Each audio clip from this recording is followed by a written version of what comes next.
Cooperative ব্যাংকের 156টা পোস্টে তারা পরীক্ষা নিতে পারবেন।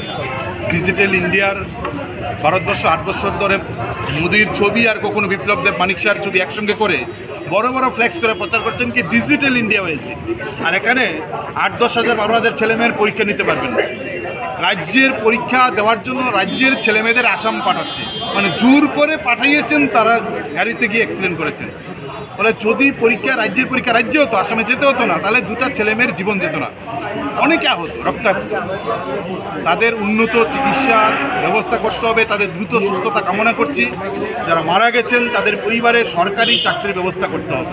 আর এই যে ডিজিটাল ইন্ডিয়ার কথা বলে, এটাই হচ্ছে ডিজিটাল ইন্ডিয়া, যে ডিজিটাল ইন্ডিয়ায় ত্রিপুরার বেকার, ত্রিপুরার নিয়োগের পরীক্ষা দিতে পারছেন না।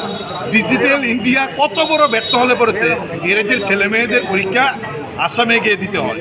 ফলে গোটা ভারতবর্ষের মানুষের কাছে আজকে লোকসভা নির্বাচন আরও কয়েক দফা বাকি, তাদের দেখা উচিত গোটা দেশের মানুষ আজকে জানুক যে কোন ডিজিটাল ইন্ডিয়া নরেন্দ্র মোদী করেছেন।